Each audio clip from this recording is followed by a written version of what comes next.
So as a parent, you're trying to get your child to first talk about it, right? Mhm. Naturally teenagers don't share a ton with their parents, right? Yeah, But if you're a yeah. parent that starts to see things that are maybe not lining up with what you're thinking is the best decisions, Mhm. what do you do? Do you try to talk to them? Would you suggest that you go straight to a therapist? I mean, I think that ha- what's the secret sauce to getting your child to talk to you with a little more honesty and openness to realize that there is a problem? Okay, so this is how would you approach a situation where you're noticing behavior Hmm. changes or something Hmm. concerning with your teen? Yeah. So, I think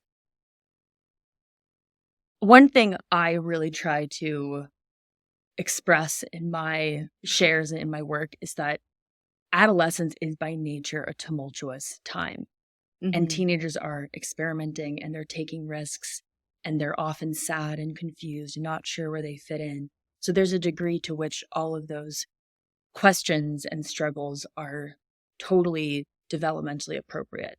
Hmm. And in a situation where a parent is concerned about their teenager's behavior, I think to first focus on building the relationship with your child before going the route of trying to get them to open up to you. A lot of times when a parent is concerned about their kid, they focus on the blinking hazard lights, like, oh my God, something's wrong. We It's need to true. fix this. How do I Mhm. get them to stop?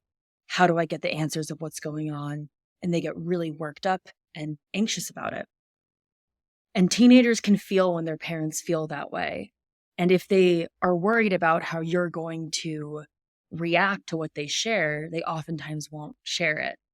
So the first step before you're trying to sit them down and talk to them is to just focus on building the relationship and focusing on who they are besides just whatever you're concerned about. Like taking them for a drive to go get coffee somewhere or watching a show that you both enjoy and just asking about what's going on, totally open ended with no agenda.